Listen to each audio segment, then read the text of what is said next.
Então, esta é a leitura do Madhyama Nikaya número 28, é o Mahahathipadopama Sutta, o grande discurso sobre o símile da pegada do elefante. Assim eu vi. Em certa ocasião, o abençoado estava em Savatthi, no bosque de Jeta, no parque de Anathapindika. Lá, o venerável Sariputta se dirigiu aos monges desta forma: Amigos bhikkhus. Amigo, eles responderam.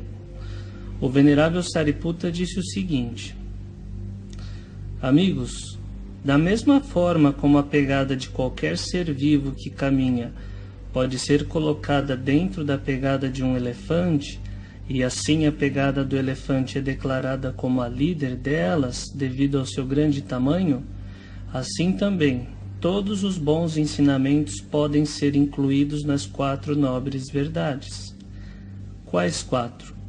Na nobre verdade do sofrimento, na nobre verdade da origem do sofrimento, na nobre verdade da cessação do sofrimento e na nobre verdade do caminho que conduz à cessação do sofrimento. A estrutura desse discurso pode ser esboçada da seguinte forma. O venerável Sariputta primeiro enumera as 4 nobres verdades. Em seguida, ele toma a verdade do sofrimento, a primeira nobre verdade, e a analisa em seus vários aspectos. Dentre esses, ele seleciona o último e enumera os 5 agregados influenciados pelo apego. Depois ele seleciona o primeiro agregado, a forma material, Rupa, em Pali.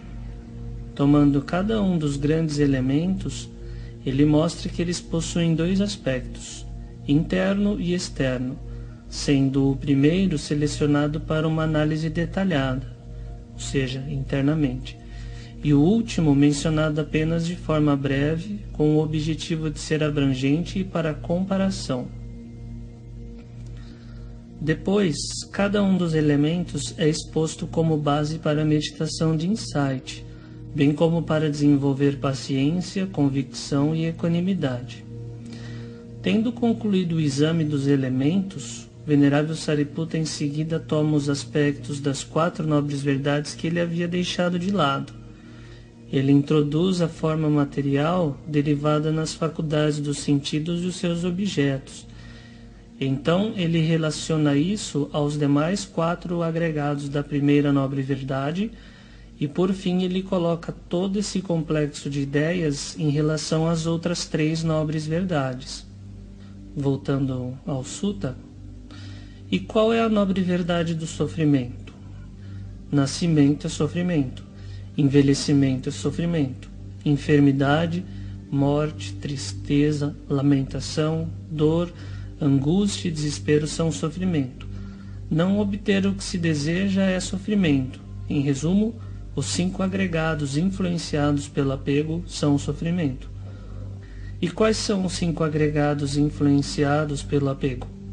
Eles são o agregado da forma material, o agregado da sensação, o agregado da percepção, o agregado das formações volitivas, o agregado da consciência influenciado pelo apego.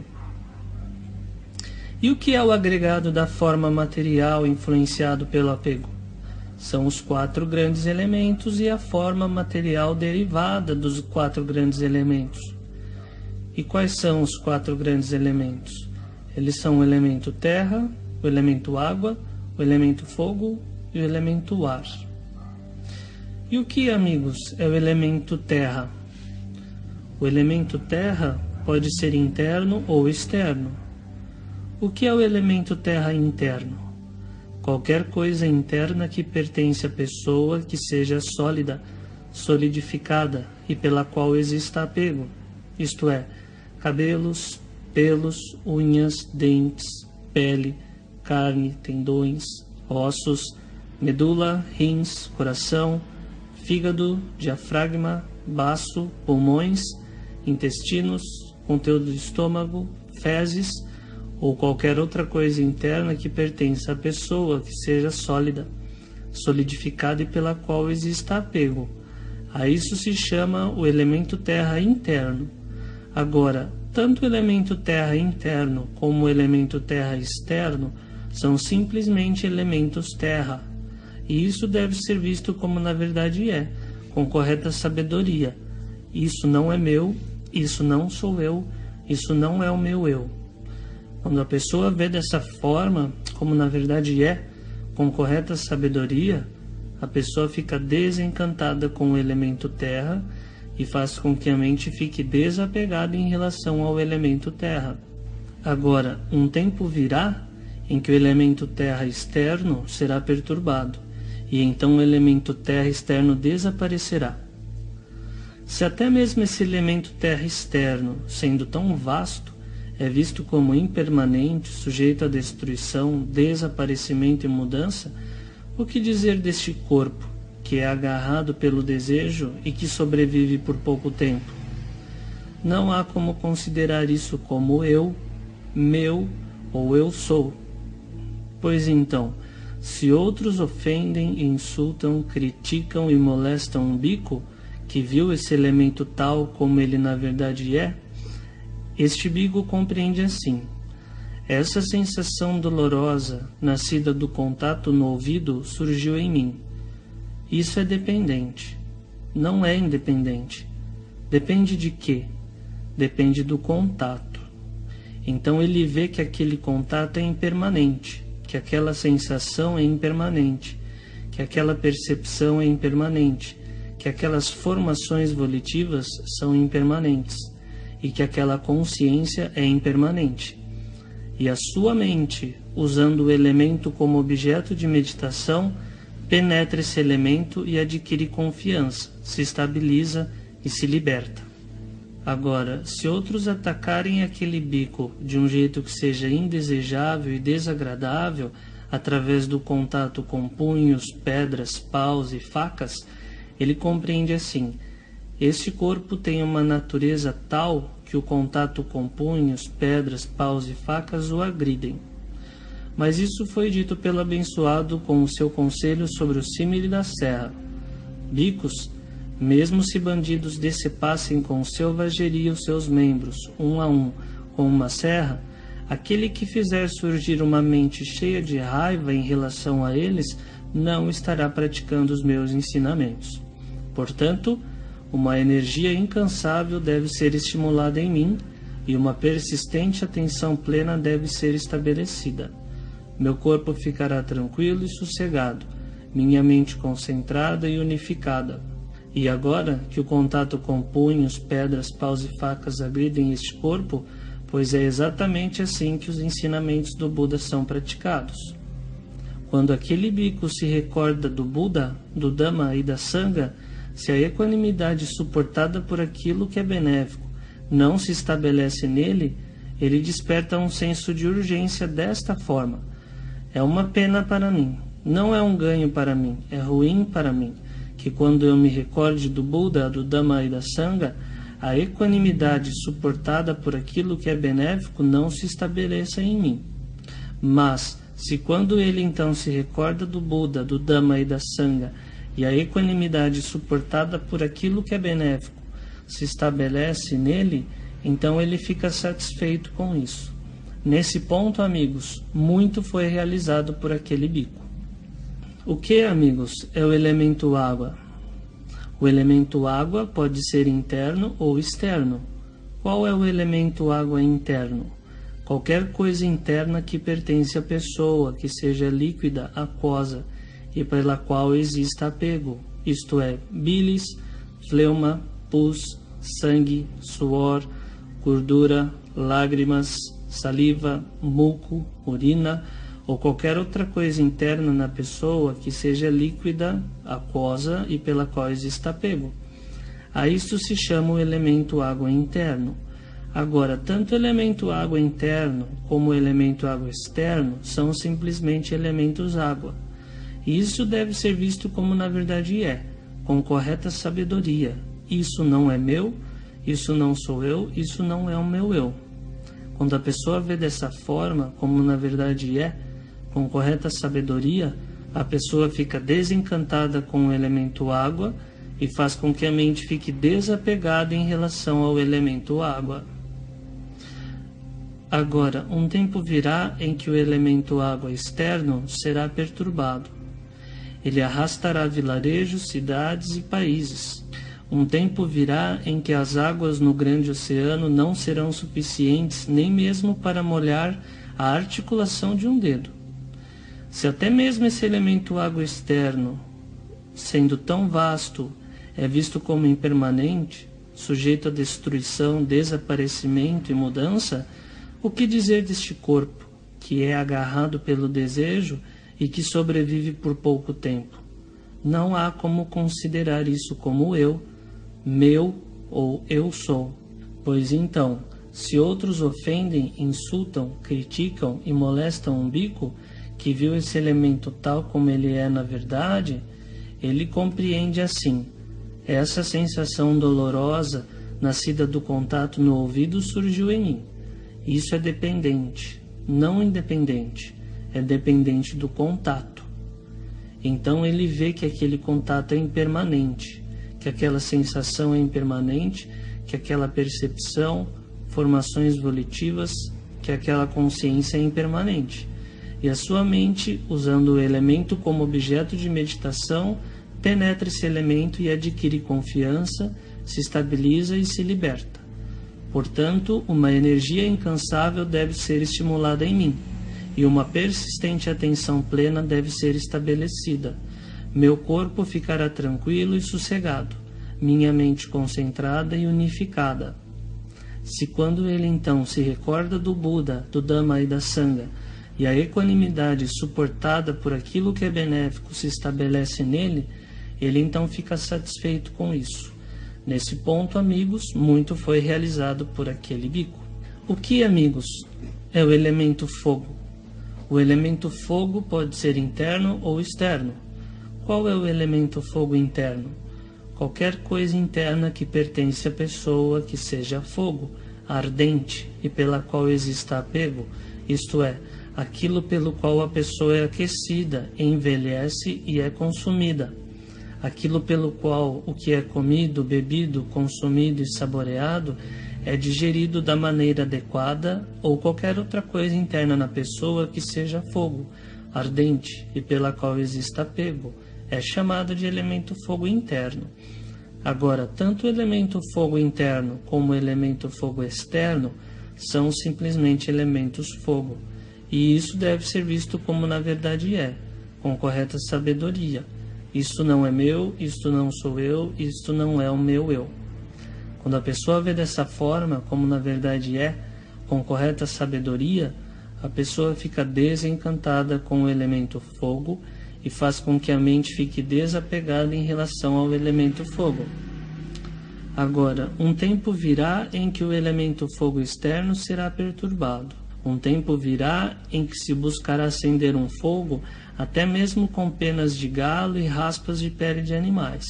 Se até mesmo esse elemento fogo externo, sendo tão vasto, é visto como impermanente, sujeito a destruição, desaparecimento e mudança, o que dizer deste corpo, que é agarrado pelo desejo e que sobrevive por pouco tempo?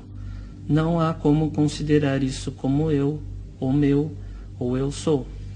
Pois então, se outros ofendem, insultam, criticam e molestam um bico, que viu esse elemento tal como ele na verdade é, ele compreende assim: essa sensação dolorosa nascida do contato no ouvido surgiu em mim.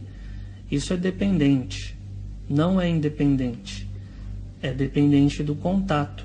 Então ele vê que aquele contato é impermanente, que aquela sensação é impermanente, que aquela percepção, formações volitivas, que aquela consciência é impermanente.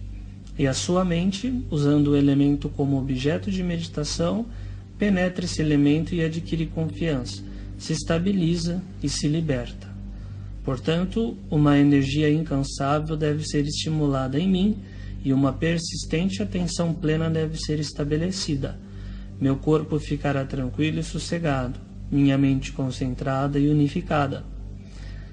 Quando ele então se recorda do Buda, do Dhamma e da Sangha, e a equanimidade suportada por aquilo que é benéfico se estabelece nele, ele então fica satisfeito com isso. Nesse ponto, amigos, muito foi realizado por aquele bico. O que, amigos, é o elemento ar? O elemento ar pode ser interno ou externo. Qual é o elemento ar interno? Qualquer coisa interna que pertence à pessoa que seja ar, arejada e pela qual exista apego, isto é, ventos que sobem, que descem, ventos no estômago, nos intestinos, a inspiração, a expiração ou qualquer outra coisa interna na pessoa que seja ar. Isso é chamado de elemento ar interno. Agora, tanto o elemento ar interno como o elemento ar externo são simplesmente elementos ar, e isso deve ser visto como na verdade é, com correta sabedoria.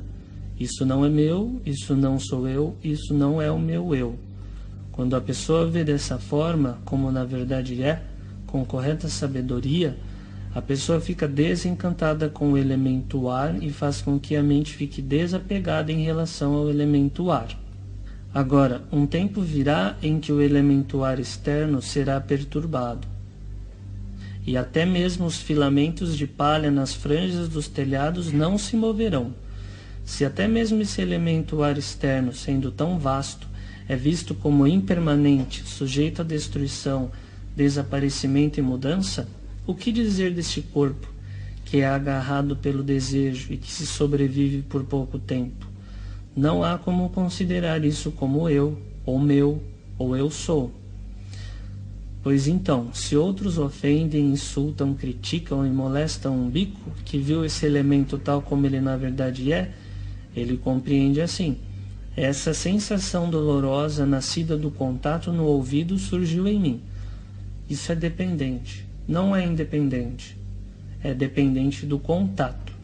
Então ele vê que aquele contato é impermanente, que aquela sensação é impermanente, que aquela percepção, formações volitivas, que aquela consciência é impermanente. E a sua mente, usando o elemento como objeto de meditação, penetra esse elemento e adquire confiança, se estabiliza e se liberta. Portanto, uma energia incansável deve ser estimulada em mim, e uma persistente atenção plena deve ser estabelecida. Meu corpo ficará tranquilo e sossegado, minha mente concentrada e unificada. Quando ele então se recorda do Buda, do Dhamma e da Sangha, e a equanimidade suportada por aquilo que é benéfico se estabelece nele, ele então fica satisfeito com isso. Nesse ponto, amigos, muito foi realizado por aquele bico. Amigos, do mesmo modo como um espaço enclausurado por madeira, capim e barro passa a ser chamado de casa, um espaço, quando enclausurado por ossos e tendões, carne e pele, também passa a ser chamado de corpo. Se, amigos, no interior o olho está íntegro, mas nenhuma forma externa surge no campo de visão e não há o correspondente engajamento da consciência, então não há manifestação da seção correspondente da consciência no olho. Se no interior o olho está íntegro e as formas externas surgem no campo de visão, mas não há o correspondente engajamento da consciência, então não há manifestação da seção correspondente da consciência no olho. Mas, se no interior o olho está íntegro e formas externas surgem no campo de visão e há o correspondente engajamento da consciência, então há a manifestação da seção correspondente da consciência. Esse engajamento da consciência seria a atenção, manasikara em Pali. Então tem que haver a atenção para que a consciência em cada meio do sentido surja. Voltando à leitura do Sutta, a forma material que assim surge é parte do agregado da forma material influenciada pelo apego. A sensação que assim surge é parte do agregado da sensação influenciado pelo apego. A percepção, as formações volitivas, a consciência que assim surge é parte do agregado da consciência influenciado pelo apego.